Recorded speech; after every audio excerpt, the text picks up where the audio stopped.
Donc pour notre séquence, la prise en charge des véhicules, on va commencer par faire une vérification générale du camion. Pour ce faire, je vous invite à me suivre, on va commencer à l'intérieur. Allez, c'est parti. Allez, donc on commence à l'intérieur. Première des choses à faire, c'est de mettre le contact. Ensuite, on va vérifier que le véhicule soit bien immobilisé. On ne peut pas faire une bonne vérification avec le risque que le véhicule puisse se déplacer. Donc, mon frein de parc est bien serré, je vérifie mon levier et je vérifie aussi que le voyant soit bien allumé. Ensuite, on ne peut pas partir en transport sans avoir les papiers du véhicule. Donc, je vérifie, la pochette est là, ils sont bien présents. Et par sécurité, on va aussi vérifier que la cabine soit bien verrouillée. Pour ça, il y a deux choses. La première des choses est de vérifier que le voyant de verrouillage cabine soit bien éteint. La seconde est de passer une vitesse. Le cabine va le verrouiller, va bloquer la boîte de vitesse. Donc à partir du moment où une vitesse passe, c'est que ma cabine est bien verrouillée. Ensuite, on va descendre, faire la vérification autour du véhicule. Je vais donc allumer mes feux de croisement et mes feux de détresse. Je prends mes gants avec moi et la suite va se passer en bas. La première des choses, je mets mes gants.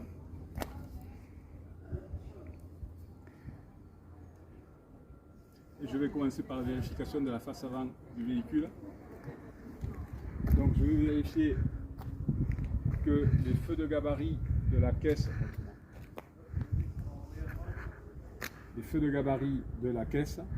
n'ont pas d'anomalie. Les feux de gabarit de la cabine n'ont pas d'anomalie aussi. Ceci s'appelle un antéviseur. Il n'y a pas d'anomalie. Je n'ai pas d'anomalie sur mon pare-brise, si ce n'est ici un léger impact qui ne gêne pas le châssis médium.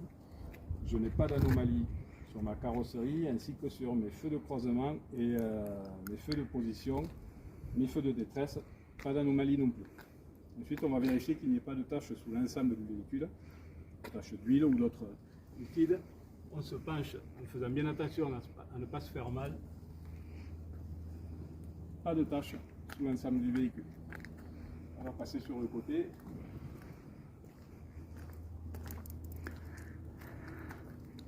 Donc on va faire de haut en bas toujours, on essaie de garder un ordre logique. Donc sur mes vitrages, je n'ai pas d'anomalie.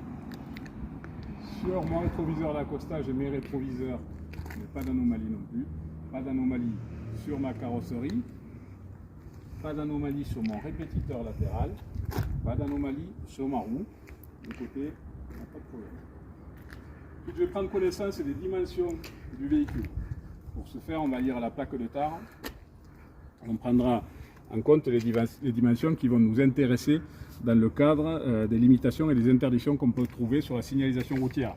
Donc en fait, on a un PTAC de 15 tonnes, une largeur de 2,55 m, une longueur de 8,20 m.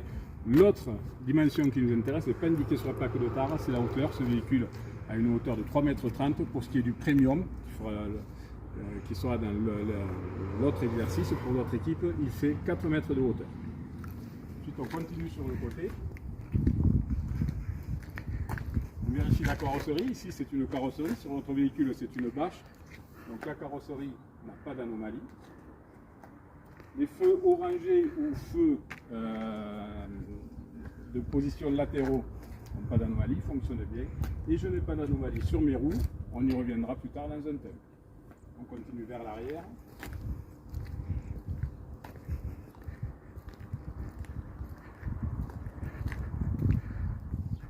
On va commencer par tout ce qui est carrosserie, on va devoir vérifier la marchandise. Donc avant d'ouvrir les portes, je vérifie que la carrosserie n'ait pas d'anomalie.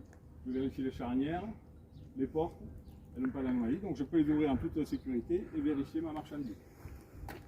Donc je lève le loquet de sécurité, je soulève la poignée et je tire. Je ne lâche surtout pas la porte. Je vérifie que rien ne me tombe dessus. Et je contrôle ma marchandise, mon chargement, pas d'anomalie. Je referme en vérifiant bien que ce soit bien verrouillé en haut et en bas et je remets le loquet de sécurité. On va maintenant passer à la partie éclairage. Donc les feux de gabarit en haut et en bas n'ont pas d'anomalie. Les feux rouges n'ont pas d'anomalie. Les feux de détresse n'ont pas d'anomalie. Tout fonctionne bien.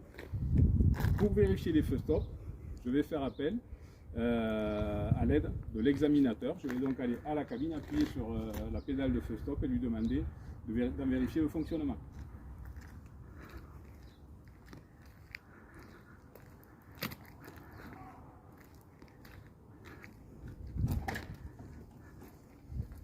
Il est autorisé d'appuyer avec la main, d'accord? On appuie, on dit feu stop, et à ce moment-là, l'inspecteur vous dira si c'est bon ou si ça n'est pas bon.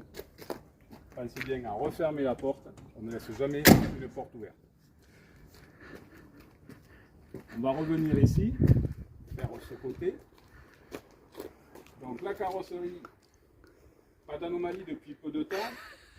Nous avons un de vos camarades qui a fait une manœuvre hasardeuse l'autre jour lors des mises à quai. Donc on va devoir signifier tout de même que la carrosserie est allumée sur le côté. Pas d'anomalie sur les feux orangés ou feux de position latéraux. Pas d'anomalie sur les roues. Ensuite, on va terminer par l'autre côté de la caisse. Nous allons prendre en compte que la vitre est fermée, il fait chaud aujourd'hui. Mes vitrages, pas d'anomalie. Mes rétroviseurs et mon rétroviseur d'accostage, celui-ci est un rétroviseur d'accostage, pas d'anomalie. Ma carrosserie, pas d'anomalie. Mon répétiteur latéral, pas d'anomalie. Et ma roue, pas d'anomalie. Fin de la vérification générale, on a pu faire une vérification sommaire mais professionnelle de l'ensemble du véhicule. Pour ce qui est du port des gants, il est important de préciser qu'on va porter les gants sur toute action autour du véhicule. Si vous devez remonter dans le véhicule, vous ne toucherez pas le commande avec les gants, vous les enlèverez bien évidemment. Voilà.